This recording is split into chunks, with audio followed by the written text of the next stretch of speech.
Very short process, একদম সহজ করে ভাবো। আজ class phenol preparation 3 best process. Phenol preparation কিন্তু মারাত্মক ইম্পর্টেন্ট। কেন বলো তো? তোমার হঠাৎ করে মাথার যন্ত্রণা হচ্ছে, কি করবে? ফেনলটা রাখবে। কেন না, ফেনল থেকে অ্যাসপিরিন তৈরি হয়, যেটা পেন কিলার। খেলেই কিন্তু তোমার মাথার যন্ত্রণা দূর হয়ে যাবে। তোমার প্রচুর মাথা গরম হয়ে গেছে, ওকে বোম ফেলে ওড়াতে হবে, ঠিক আছে? কি করবে? পিকরিক অ্যাসিড ছুঁড়ে মারো, ব্যাস বিস্ফোরণ হয়ে যাবে। পিকরিক অ্যাসিড কোথা থেকে তৈরি হয়? ফেনল থেকে তৈরি হয়। তাহলে এবার মাথা ব্যথা হলেও ফেনল লাগছে, আবার মাথা গরম হয়ে কাউকে মারতে গেলেও ফেনল লাগছে, ঠিক আছে? ওটা করতেছি ওলা, ক্লাসটা দেখো ফেনল প্রিপারেশনটা কিভাবে করবে।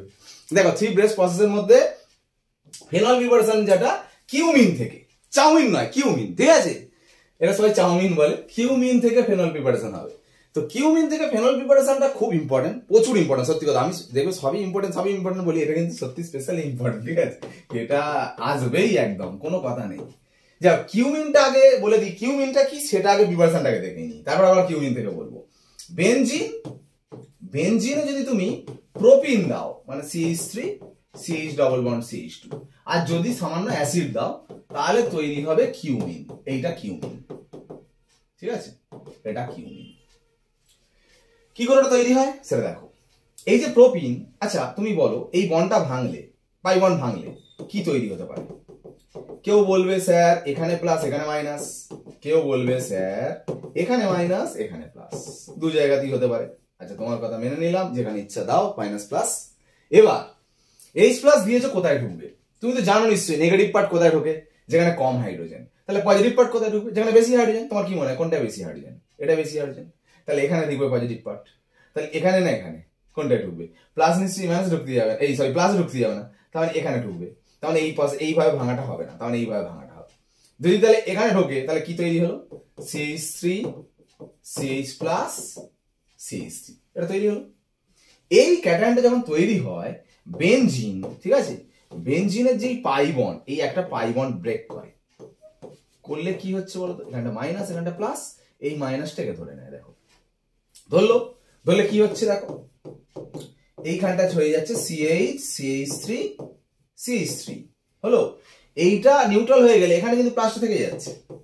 সবসময় বলেছি বেনজিনে যেখানে কোনো গ্রুপ ঢোকে সেখানে একটা হাইড্রোজেন থাকে, সেই বন্ডটা ভেঙে যাবে, এই বন্ডটা ভেঙে যাবে। ভাঙলে এখানে মাইনাস হবে, দেখে নাও এখানটা মাইনাস হলো, কি হলো?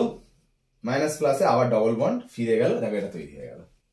কারণ মাইনাস প্লাস ডবল বন্ড হয়ে যাবে, H প্লাস বেরিয়ে গেল, দেখো কিউমিন তৈরি হয়। এটা কিউমিন। এই কিউমিনটা নেবে, নিয়ে কি করবে? এতে অক্সিজেন দেবে, সামান্য হিট দেবে, দিলে অক্সিজেন ও ডবল বন্ড, এর পাই বন্ড ব্রেক করলে ও ডট তৈরি হবে। তো ডটে ভেঙেছে মানে দুটো সেম অ্যাটম বলে, এরও ডটে ভাঙবে। কোথায় ডট তৈরি হবে বলে মনে হয়? এইখানটায়। কেন এইখানটা তৈরি হওয়ার কি সুবিধা? এই জায়গাটা কেন ডট তৈরি হবে দেখো ভালো করে শোনো। কেন এই CH বন্ডটা ভেঙে ডট হবে? এই বন্ডটা ভাঙলে এইখানটায় যে ডটটা হবে, ভালো করে শোনো, দেখো এইখানে যে ডটটা হবে, সেই ডটটা দেখো রেজোন্যান্স স্টেবিলিটি পাচ্ছে, দেখো রেজোন্যান্স করতে পারছে। সেই জন্য এই CH বন্ডটা হচ্ছে ভেঙে এইখানে ডটটা কিন্তু মারাত্মক স্টেবিলিটি পাচ্ছে, ওই জন্য এই CH বন্ডটা ব্রেক হবে। এই CH বন্ডটা ব্রেক হওয়া মানে কি হচ্ছে? তাহলে এই বন্ডটা ভাঙানো, এখানে একটা ডট এখানে একটা ডট হলো, তাহলে একটা ও ডট এই H এর সাথে জুড়ে গেল, আর একটা ও ডট এই কার্বনের সঙ্গে জুড়ে যাবে। তার মানে কিরকম হবে বলো তো? বেনজিন তো CH3 এর সাথে ও হয়ে গেল, এর সাথে ও হয়ে গেল, এখানটা H হয়ে গেল, মানে এই দুটোর মাঝখানে এইটা ঢুকে গেল, এইটা হয়ে গেল। এটা কিউমিন হাইড্রোপারঅক্সাইড। এতে যদি ডাইলুট অ্যাসিড দাও, সেখান থেকে ভেঙে গিয়ে এটা ফেনল তৈরি হবে। দেখো বেনজিনের মাথা H ফেনল, আর বাই প্রোডাক্ট হিসাবে তৈরি হবে অ্যাসিটোন CH3COCH3, এই কম্পাউন্ডটা তৈরি হয়। Phenol preparation. Okay, second preparation মানে ফেনলের সেকেন্ড প্রিপারেশন বেনজিন থেকে। বেনজিন থেকে কিভাবে প্রিপারেশন করব? ডাইরেক্ট বেনজিন থেকে। বেনজিন আমি ফিউমিং সালফিউরিক অ্যাসিড দেবো। কি দেবো? ফিউমিং সালফিউরিক অ্যাসিড H2SO4 দিলে, জানো নিশ্চয়ই ফিউমিং সালফিউরিক অ্যাসিড থেকে যে ইলেকট্রোফাইল তৈরি হয় SO3, যেটা বেনজিনের মাথায় হয় SO3H, এগুলো জানো। তাতে যদি সোডিয়াম হাইড্রোক্সাইড দেওয়া হয়, দিলে এখান থেকে জলটা বেরিয়ে যাবে, হবে SO3Na। তারপরে আবার NaOH দেবো, যেটা 2 মোল NaOH রিঅ্যাকশন করে। আবার NaOH দেবো, এখানে মেল্ট করব, গলাবো। এই মেল্ট করার সময় এখানে বুঝতে হবে যেটা Na2SO3 বেরিয়ে যাবে, আর জল বেরিয়ে যাবে, মেল্ট করছি বলে, বুঝতে পারছো? আস্তে আস্তে গলাচ্ছি মানে সোডিয়াম সালফাইড আর জল বেরিয়ে যাবে, Na2SO3 যাবে, Na2SO3 দুটো H একটা O, জল বেরিয়ে যাবে, তাহলে একটা O আর একটা Na পড়ে থাকে, মানে আলটিমেট প্রোডাক্ট হবে ONA, সোডিয়াম ফেনক্সাইড। তাতে যদি কোনো অ্যাসিড দাও ব্যাস NaCl বেরিয়ে যাবে, এইচটা ঢুকে যাবে, মানে ফেনল তৈরি হয়ে যাবে। এটা ফেনল প্রিপারেশন হয়ে গেল। ঠিক, next preparation from salicylic acid. Salicylic acid মানে কি? অর্থো হাইড্রক্সি বেঞ্জোইক অ্যাসিড, মানে বেঞ্জোইক অ্যাসিডের অর্থ পজিশনে OH আছে, যাতে তুমি কি দেবে? Soda lime. এটা কার্বক্সিলিক অ্যাসিডের প্রিপারেশনে রিঅ্যাকশন আমি দেখিয়েছিলাম, সোডা লাইম হিট দিলে অ্যাকচুয়ালি এটা carbon die oxide absorbent, carbon die অক্সাইডকে শোষণ করে নেয়, মানে CO2টাকে বের করে নেয়। নিলে কি হবে? আচ্ছা বেনজিন, এই যে এই অনেকে দেখো একটা কথা বলে নি, ভালো কথা, সবাই এটা লেখে, এটা মানেই তো ফেনল। বেনজিনের মাথায় এই শাখা না থাকে একই ব্যাপার, কারণ প্রত্যেকটা বেনজিনের এখানে তো এইচ আছেই, বুঝতে পারছো? এর ফর্মুলাটা কি ভালো করে শোনো, এইখানে COOH আছে মানে এইচ নেই, এইগুলো সব এইচ আছে, তা এই CO2 বেরিয়ে গেলে এখানে এইচ ঢুকলো, মানে অ্যাকচুয়ালি ওটা বেনজিনই, মানে এইচটা লিখতে লাগে না, ভালো করে বোঝো। ধরো তুমি এইটা লিখেছো, এইটা COOH, ঠিক? এর সংকেত কি লেখো? C6H6COOH লেখো না, C6H5COOH লেখো, এটা লিখছো। CO2 বেরিয়ে গেলে এইচটা যদি এখানে লাগে, তুমি কি এরম লিখবে? এরম লিখবে?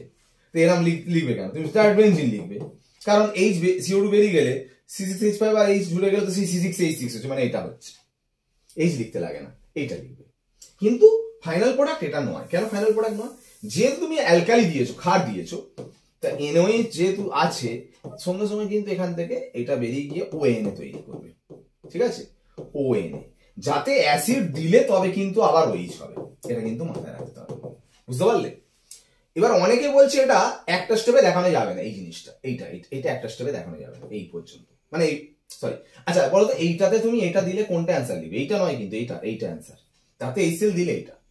আমি বলছি একটা স্টেপে দেখালাম তো, এটা অ্যাকচুয়ালি বাস্তবে যেটা হয়, অনেকে বলছে সোডিয়াম হাইড্রোক্সাইড দিলে, এই যে NaCO দিয়েছো, NaCO হিট দিলে তুমি ডাইরেক্ট যেমন CO2 বের করছো, এটা আরেকটা প্রসেস হয়, যেহেতু এটা অ্যালকালি আর যেহেতু অ্যাসিড গ্রুপ, এই অ্যালকালি গ্রুপ থেকে OH আর অ্যাসিড গ্রুপ থেকে H, এখান থেকে যদি H2টা বেরিয়ে যায়, তাহলে তৈরি হচ্ছে দেখো, ওপরে COONA, নিচে OH হলো। এবার আবার যদি NOH দাও, মানে এই সোডা লাইন, দেখো দ্বিতীয়বার যখন আবার NOH এর সঙ্গে, এখানে কিন্তু করা নেই, একবারই NOH দেওয়া হয়েছে, এখানটা অ্যাকচুয়ালি প্রথম NOH এর সঙ্গে রিঅ্যাকশন করে এটা তৈরি হবে, দ্বিতীয় NOH এর সঙ্গে রিঅ্যাকশন করে যেখানটা বেরোবে Na2CO3 বেরিয়ে যাবে, Na2CO3, দেখো সেই ফেনলই তৈরি হচ্ছে, দেখো বেনজিনের মাথায় OH, ফেনল তৈরি হলো, মানে ফেনল তৈরি হওয়া মানে NOH এর সঙ্গে রিঅ্যাকশন করে সেই এটাই তৈরি হবে ONA, তাতে HCl দিলে OH, মানে এখানে ডাইরেক্ট CO2 বের করে দিচ্ছ, এখানে আগে এইটা তৈরি হচ্ছে, তারপরে ONA হচ্ছে, মানে দুটো স্টেপ এক্সট্রা, একটা স্টেপ এক্সট্রা, তারপরে অ্যাসিড দিলে যেমন ইচ্ছা হয়, বোঝা গেল ব্যাপারটা? তো এইভাবে প্রিপারেশন গুলো হচ্ছে, ফেনল প্রিপারেশন ভালো করে শিখে গেলে নেক্সট ক্লাসে তোমরা ফোকাস রাখো, চ্যানেলে অবশ্যই ফোকাস রাখো, ইথার প্রিপারেশন নিয়ে আমরা ফিরছি পরের ক্লাসে। আজ ক্লাস এখানে শেষ করলাম, ওকে বাই।